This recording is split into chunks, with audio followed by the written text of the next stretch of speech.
My granddaughter Sarah sits across from me at the kitchen table, her young eyes studying my weathered hands as I pour our afternoon tea. At 82, these hands have seen more work than most, yet they remain steady, much like my resolve. "Grandma Evelyn," she says, leaning forward, "where does all your strength come from? You've been through so much, yet you never break." Her question catches me off guard, not because I don't know the answer, but because knowing and telling are different beasts entirely. The steam rises between us as I consider how much of my past I should unearth. Sarah is 22 now, old enough for truth, though perhaps not all of it at once. Before continuing with the story, click the like button, subscribe to the channel, and comment where you are watching from. Your help is very important. "Strength isn't born from comfort, dear," I finally say, my voice steady despite the memories flooding back. "It comes from surviving what you thought you couldn't." I look around at my modest home, the one I purchased with my own money, after years of saving every penny. The pride I feel in these walls has roots in a darkness I've never fully shared. "I think it's time you knew," I tell her, setting down my teacup. "Not for sympathy. I've never wanted that. But so you understand that strength isn't gifted. It's forged." Sarah's phone remains untouched beside her, her full attention on me, a rarity in this age of constant distraction. I take a deep breath, feeling the weight of 7 decades pressing on my chest, and begin to tell her about the day my childhood ended. I was 12 when my mother woke me earlier than usual. The morning light had barely touched our small bedroom window. "Put on your Sunday dress," she instructed, her voice tighter than normal. "The blue one with the lace collar. And wear your red ribbon." Excitement bubbled within me. Special clothes meant special occasions, perhaps a relative's visit or a town celebration. As I washed my face in the cold basin water, I daydreamed about the adventures ahead. Mother brushed my hair with unusual care, tying the red ribbon with fingers that trembled slightly. When I asked where we were going, she only said, "You'll be helping someone important." Father was already hitching our old mare to the wagon when we stepped outside. He wouldn't meet my eyes, something that should have alarmed me but didn't. At 12, I still believed adults knew best, that their plans were always made with care and consideration. The journey was long and mostly silent. We passed our town's familiar boundaries, traveling uphill along winding roads I'd never seen before. Mother kept smoothing my dress, adjusting my ribbon, rubbing at imaginary dirt on my face. "You're a good girl, Evelyn," she whispered as the wagon climbed higher. "Remember your manners. Speak only when spoken to." The excitement in my belly had turned to something colder by the time we reached the iron gates. Beyond them stood a mansion larger than our entire street of homes, a hulking structure of stone and dark wood perched atop the hill like a watchful predator. "This is Mr. Richard's estate," my father finally spoke. "You'll be working here now." The mansion loomed above me, its windows like vacant eyes watching our approach. The garden path was immaculate. Not a single weed dared intrude among the manicured hedges and blood-red roses. The air smelled of lemon polish and something musty beneath it, like old books left too long in dampness. My mother's hand pressed against my back, urging me forward when my feet wanted to retreat. The massive front door opened before we reached it. Mr. Richard filled the doorway, a mountain of a man with shoulders that strained the seams of his expensive suit. His large hands gripped the doorframe, and his breathing seemed labored even from just walking to the entrance. What struck me most were his eyes, penetrating and calculating, that made me instinctively look away. "This is the girl?" he asked, his voice surprisingly soft for his size. My father nodded, his cap clutched in his hands. "Yes, sir. This is Evelyn. She's strong for her age and a quick learner." Mr. Richard circled me slowly, as if inspecting merchandise.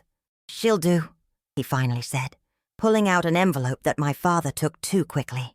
That first night I cried silently into a thin pillow in the servants' quarters beneath the kitchen. The room smelled of onions and floor polish, with only a small window near the ceiling that let in barely enough moonlight to see my surroundings. I was one of 3 servants, but the other 2, women much older than me, barely acknowledged my presence. "Up at 5," was all Mrs. Porter, the housekeeper, told me before blowing out my candle.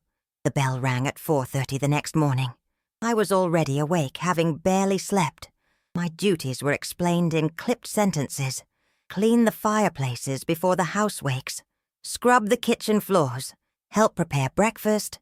Wash the dishes. Dust the library. Polish the silver. Beat the rugs. And on, until my head spun. "And never let Mr. Richard see you crying," Mrs. Porter warned, her face stern, but her eyes holding something that might have been pity. "He doesn't tolerate weakness."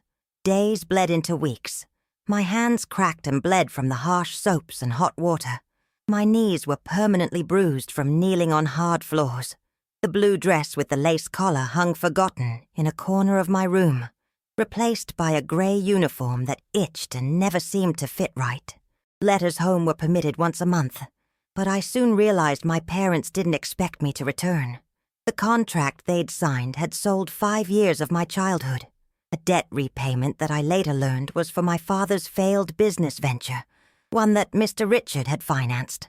3 months into my servitude, I discovered the linen closet on the 3rd floor, a space just large enough to sit in if I pulled my knees to my chest. It became my sanctuary when emotions threatened to spill over. There, between stacks of crisp sheets and the smell of lavender sachets, I allowed myself to cry. "Girl!" Mr. Richard's voice would boom through the house. "Where is that girl?" His footsteps always sounded like thunder, announcing his presence long before he appeared. I learned to move silently in contrast, a ghost in my own existence. One evening, as winter's first snow fell outside, I heard Mrs. Porter talking to the cook. "Poor thing," she whispered, "sold to cover gambling debts. Her father lost everything on those horses." The truth hit harder than any physical blow. I wasn't here because my family needed money for food or medicine, but because my father had gambled away our security and then sold his daughter to cover his mistakes. That night in my linen closet, something changed. My tears dried up, replaced by a hardness I'd never known before. If no one would protect me, I would have to protect myself.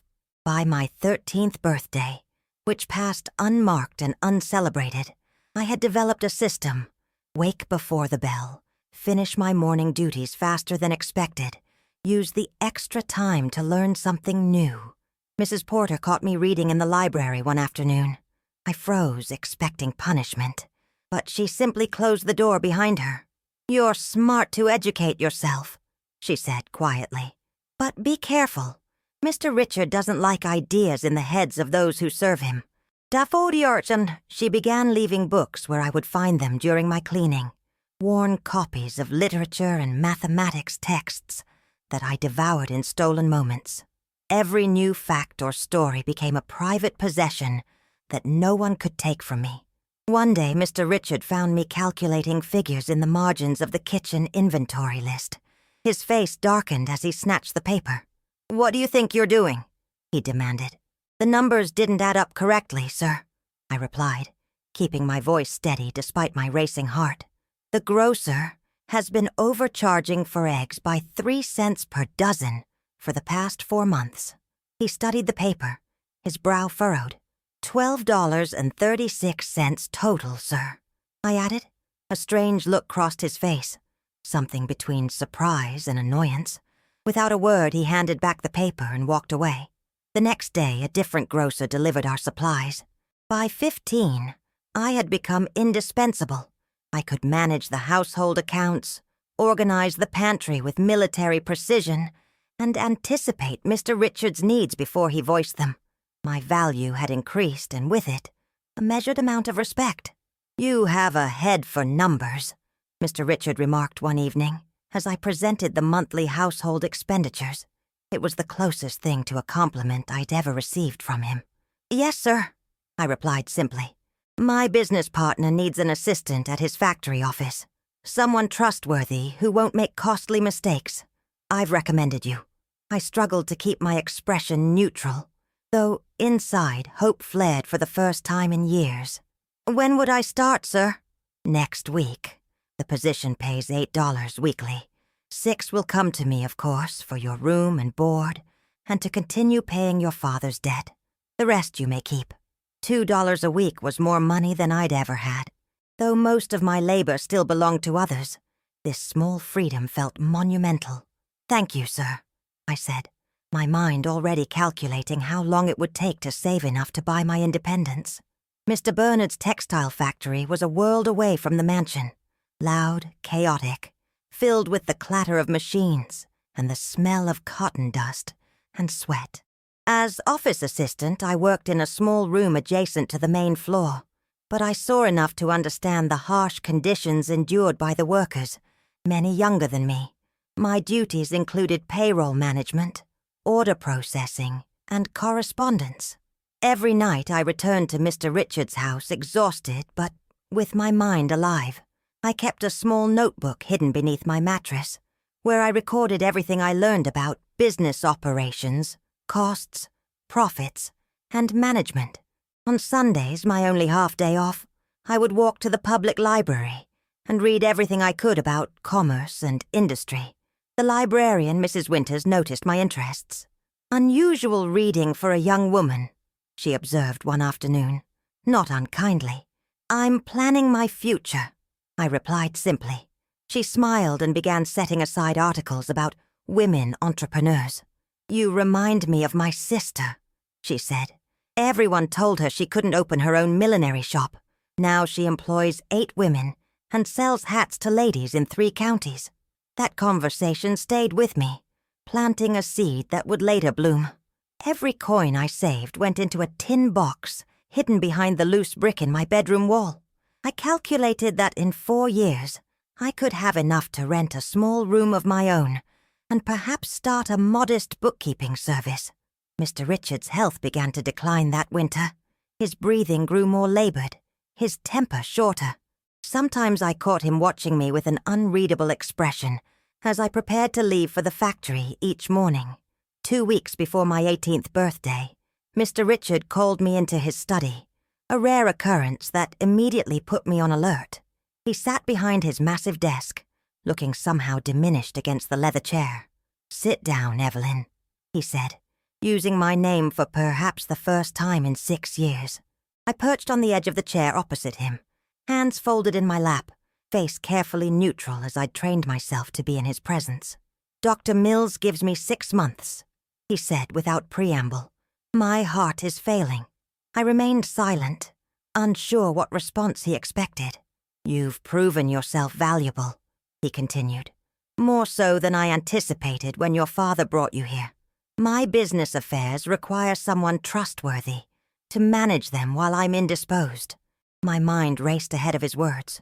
Was he offering me more responsibility, higher wages, a different position in his household? "I've redrafted my will," he said, sliding a document across the desk. "Your father's debt is considered paid in full, and upon my death, this house and 20% of my business holdings will pass to you." The shock must have shown on my face, despite my best efforts. "Why?" The question escaped before I could stop it. A ghost of a smile crossed his lips. "Because you earned it, not through kindness or flattery or manipulation, traits I've always despised, but through competence and resilience.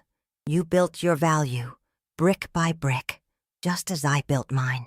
I looked down at the document, unable to process the implications.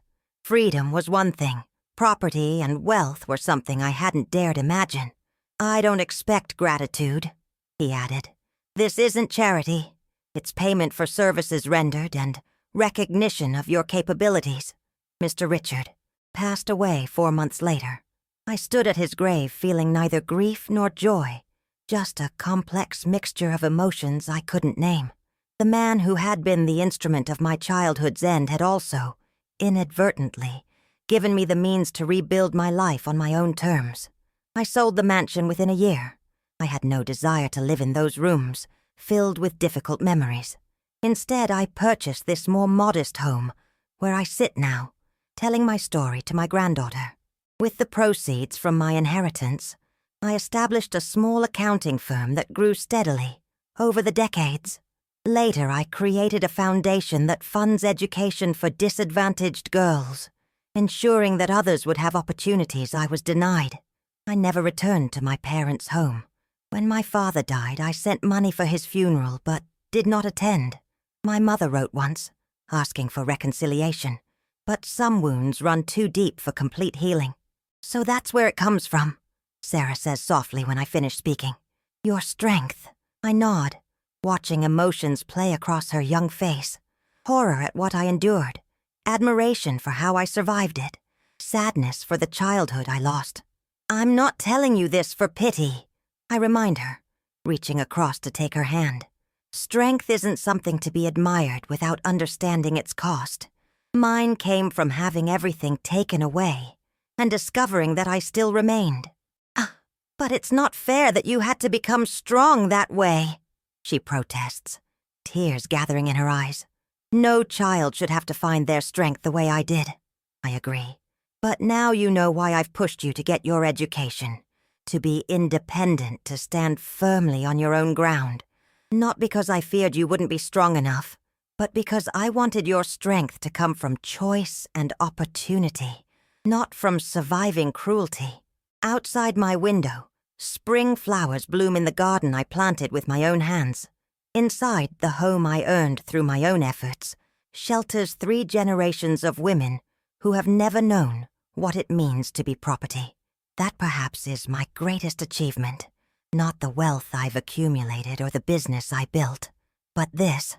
My granddaughter can afford the luxury of softness that was denied to me. Her strength can be a choice, not a necessity for survival. I tell her again, my voice steady despite the weight of memories. And this is how I learned to stand. Has Evelyn's story touched your heart? Subscribe now to watch the complete series and discover how strength can be born from the darkest moments. Don't miss the next chapter in our Untold Lives series. Stories of ordinary people with extraordinary resilience. Click the notification bell and join our community of viewers who believe in the power of human perseverance.